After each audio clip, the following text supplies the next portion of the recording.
दोस्तों नमस्कार, मैं हूं शैलेंद्र सिंह और आप देख रहे हैं हमारा यूट्यूब चैनल शब्द शब्द शैलेंद्र सिंह। आज हमारे साथ हैं रोमा हेमवानी जी, जिनका महिलाओं के बीच एक लंबा अनुभव है काम करने का। साथ ही साथ वो हेल्थ और अध्यात्म के क्षेत्रों में भी काम कर रही हैं। आज हम इस बातचीत में उनके ज़रिए ये जानने की कोशिश करेंगे कि महिलाओं की क्या स्थिति है, हेल्थ और अध्यात्म किस तरीके से आपको मानसिक और शारीरिक जो स्वास्थ्य है उस पर असर डालती है।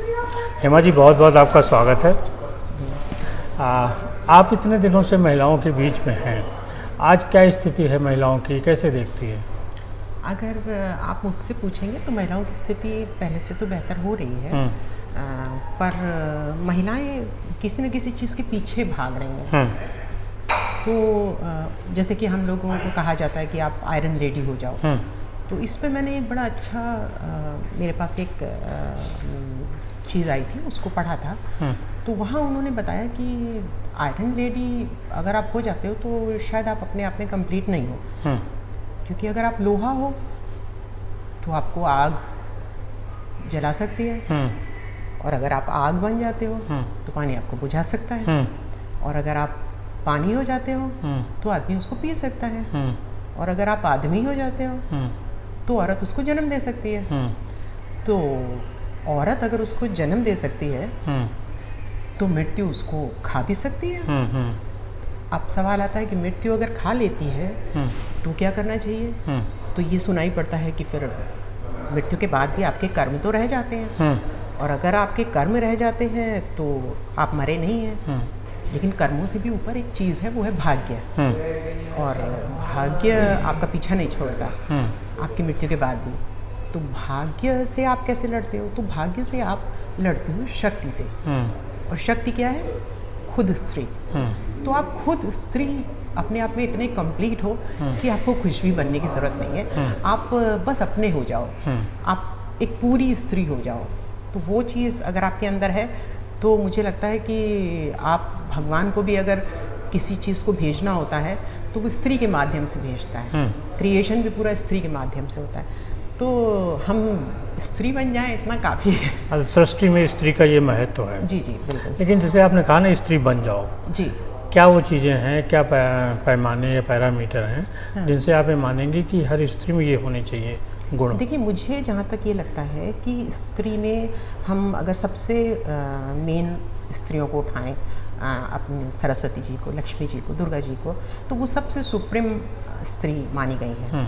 लेकिन मेरे लिए सभी पूजनीय हैं, पर पता नहीं क्यों मुझे दुर्गा जी का बहुत एक फैसिनेशन है। उनका शक्ति रूप। जी, उनका शक्ति रूप ऐसा इसलिए है क्योंकि देखिए कि ये जो युग हमारा चल रहा है, आप अगर जो है लक्ष्मी जी हैं, सीता हैं, तो कहीं ना कहीं आपको राम की ज़रूरत पड़ेगी, जो शायद इस संसार में आज नहीं है।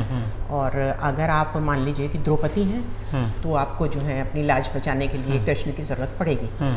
तो थोड़ा सा यहाँ पर हमारी ये जो देवियाँ हैं यहाँ पर वीक पड़ रही हैं। लेकिन महादेव की पत्नी होने के बाद भी दुर्गा वो महिषासुर वर्धन करने में खुद कामयाब हैं। उन्हें किसी पुरुष की आवश्यकता नहीं है। तो ऐसी अप्रोच मुझे लगता है स्त्रियों की होनी चाहिए।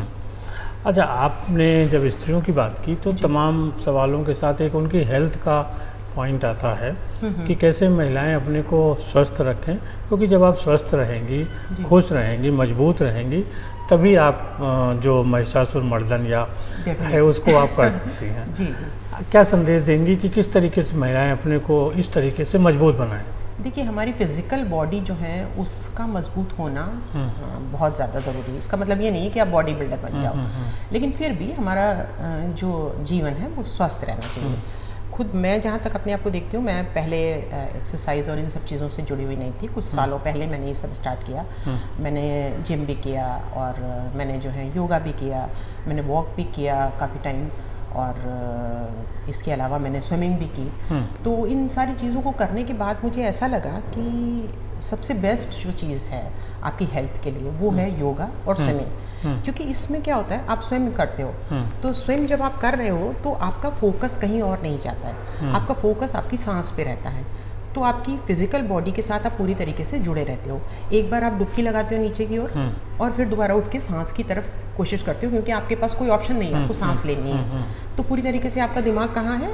आपकी स्विमिंग पे। इसी तरीके से जब आप योगा करते हो तो इनहेल करते हो, एक्सहेल करते हो, इनहेल करते हो, एक्सहेल करते हो, तो उससे क्या होता है, आपका पूरा दिमाग जो है आपकी सांस पर है।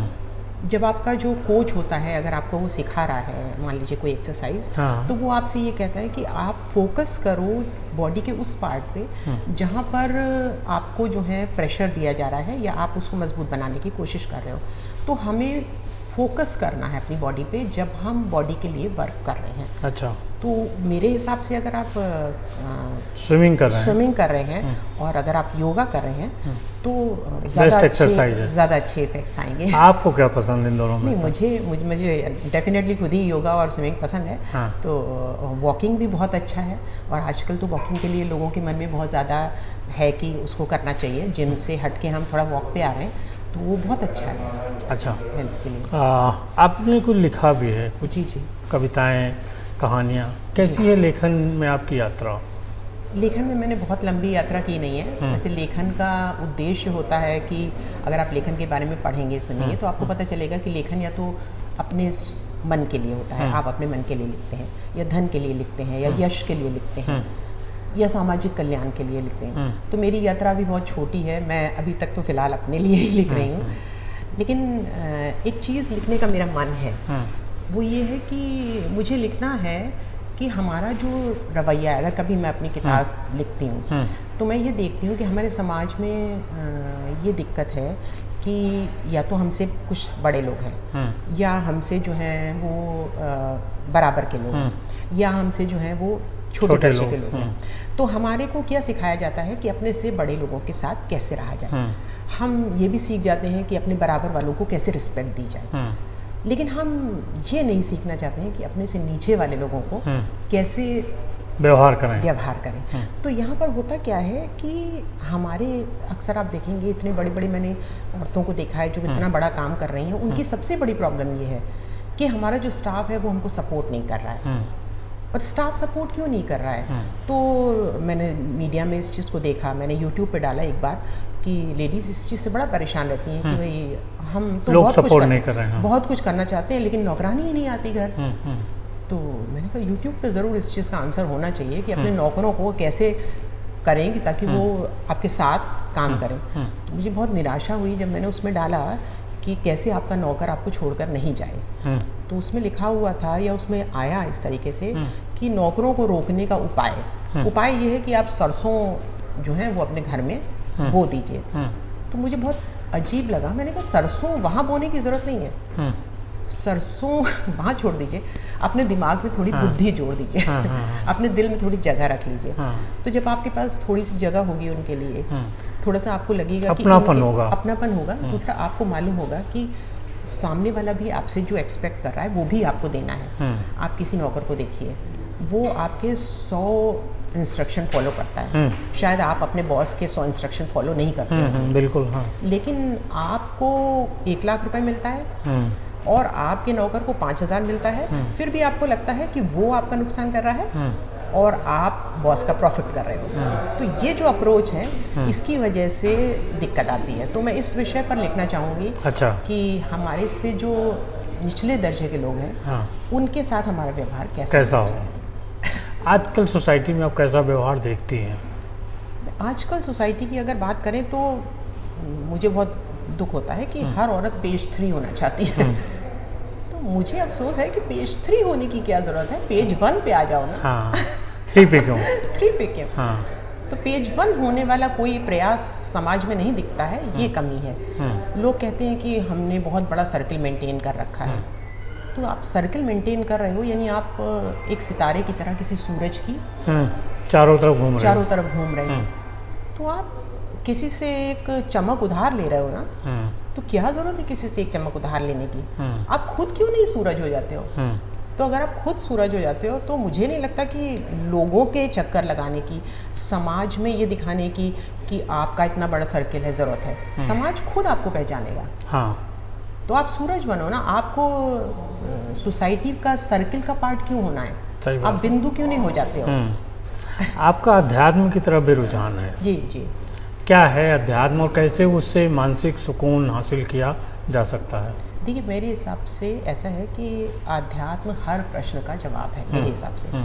और मैं तो किसी भी प्रश्न के अंदर जाती हूँ तो मुझे लगता है कि आध्यात्म के अंदर जाकर उसका हल ढूंढूं। आध्यात्म मेरे हिसाब से ऐसे है कि अगर अपने जीवन में आध्यात्म को नहीं समझा, अगर आपने जीवन में आध्यात्म को नहीं समझा, तो ऐसे है कि जैसे आपने मैथ्स में ज़ीरो को नहीं समझा, तो आप शायद कुछ भी नहीं कर सकते मैथ्स में। तो आध्यात्म ऐसी चीज़ नहीं है जिसको लोग कहते हैं कि ये बिल्कुल बेकार चीज़ है और हमें किसी और वर्ल्डली चीज़ों में जो है जाना चाहिए। मुझे लगता है कि दुनिया का सबसे एम्बिशियस आदमी आध्यात्म से जुड़ता है, क्योंकि उसे एक दिन की पहचान नहीं बनानी है, उसे अपने जीते जी और अपने मरने के बाद भी अपनी पहचान को बनाए रखना है। इसीलिए आध्यात्म से जुड़ा हुआ आदमी, चाहे वो बुद्ध हो, चाहे वो महावीर हो, चाहे वो नानक हो, चाहे वो ईसा मसीह हो, चाहे वो मोहम्मद हो, आज तक याद किए जाते हैं। आपको याद है कोई ऐसा राजा जिसको आप आज तक याद करते हैं और आपने उसका जो है मंदिर बना रखा है? तो अध्यात्म वो चीज़ है।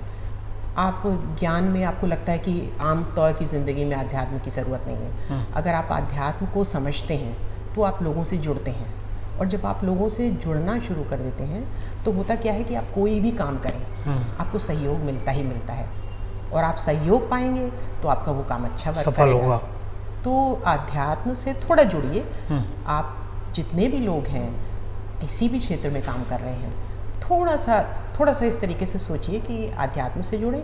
आध्यात्म से जुड़ेंगे तो ह्यूमैनिटी से जुड़ेंगे और समाज से जुड़ेंगे, और समाज से जुड़ेंगे तो सहयोग तो मिलना ही मिलना है। हम लोगों ने 3 चीज़ें डिस्कस की जी। एक्सरसाइज जी, लेखन जी, और अध्यात्म जी। इन तीनों को मिला के अगर देखें तो ये सुकून की तलाश में सबसे बड़े फैक्टर हैं। जी जी जी। और लोग इनसे जुड़ना चाहते हैं जी। लेकिन आज के समय में देखिए तो लोग भौतिकवादी ज़्यादा हो रहे हैं और इन तीनों चीज़ों से या तो उतनी सीरियसली नहीं जुड़ते, या जुड़ते भी तो हैं एक दिखावा टाइप का रहता है। जी। कुछ कहना चाहते इस बारे में? मैं यही कहूँगी कि मैंने कहा ना कि हर चीज़ जो आप कर रहे हैं, अगर आप बहुत अच्छे से करना चाहते हैं तो आप आध्यात्मिक नज़रिए से चीज़ों को देखना शुरू कर दीजिए। तो जब आप आध्यात्मिक तरीके से चीज़ों को देखेंगे तो आप ज़्यादा से ज़्यादा लोगों को सपोर्ट पाएंगे। आज मोदी जी हैं, आध्यात्म से जुड़ गए, लोग उनसे जुड़ गए।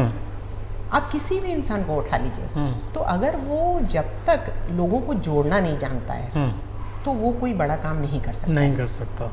तो अध्यात्म इसलिए ज़रूरी है। मैं नहीं कहती कि आप किताबें लेके बैठ जाइए, आप गीता लेके, लेकिन आप सार को तो समझने की कोशिश कीजिए। आप अपने जीवन में आप किसी लक्ष्य के साथ आए हैं, आपको ये सिखाने के लिए ईश्वर ने भेजा है कि हम सब एक हैं। तो वो जो हम सब एक हैं वाली जो फीलिंग है उससे जब आप पकड़ के बैठते हैं तो आप वर्ल्डली चीज़ों में से कुछ भी पा सकते हैं। ऐसा नहीं है कि आपको संत बनना है, संत बनने की जरूरत। गृहस्थी के साथ साथ आपको अध्यात्म से जुड़ना, गृहस्थी के साथ, करियर के साथ, किसी भी चीज़ के साथ आध्यात्म से जुड़ के आप उस चीज़ को देखिए तो जल्दी सक्सेस होंगे। तो डेफिनेटली सक्सेस होंगे। जल्दी सक्सेस होने की तो कोई बात ही नहीं है। अच्छा। एक सवाल और है कि जैसे सोशल मीडिया का दौर है, जी जी, महिलाओं की क्या स्थिति है सोशल मीडिया पर? किस तरीके से आपको लगता है कि वो अपने को प्रेजेंट कर रही हैं? देखिए, सोशल मीडिया में मैं आपको बताऊं तो मैं पर्सनली सोशल मीडिया से बहुत सीखी हूँ, बहुत ही ज़्यादा। मतलब आप मुझे कहिए कि इंसान को जो है अगर बाहर जाने का मौका मिलता है तो वो एक दिन किसी अच्छे शायर से मिल सकता है, अगले साल किसी अच्छे नेता से मिल सकता है, उसके अगले साल किसी और स्पेशल पर्सनैलिटी से मिल सकता है। लेकिन जो मोबाइल आपके हाथ में है, आप हर मिनट किसी अच्छे इंसान से मिल सकते हो। आपके पास इतना भंडार है सीखने का कि आप उसका अंदाज़ा नहीं लगा सकते। तो आप इसको इस तरीके से यूज़ करो। लेकिन होता क्या है, हमारे यहाँ आप देखेंगे कि सोशल मीडिया पे ऐसे बहुत सारे लोग हैं, उनके इतने सारे फैंस हैं और वो केवल यूज़लेस बातें कर रहे हैं और उनके इतने सारे सब्सक्राइबर हैं और लोग वो वेस्ट मटेरियल देख रहे हैं और पसंद कर रहे हैं। तो आप क्या देख रहे हो तो आपका रिजल्ट क्या होगा? वेस्ट ही होगा ना। और मैं आपके ही चैनल पे आ जाती हूँ थोड़ी देर के लिए। हाँ। तो आपका चैनल देखिए, आपके चैनल ने मेरे ख्याल से अब तक 700-800 लेडीज़ को जी, जी। प्रमोट किया होगा। जी, जी। ठीक है, लेकिन मुझे इस बात से बहुत निराशा होती है कि 700-800 लेडीज़ को प्रमोट करने वाले चैनल को क्या वो 700-800 लेडीज़ प्रमोट करती हैं, या उन्हें करना चाहिए कि नहीं करना चाहिए? करना तो चाहिए। तो वो प्रॉब्लम है हमारे समाज में हाँ। कि क्या हमें लेना चाहिए और क्या हम ले रहे हैं, इस पर थोड़ा विचार करना होगा।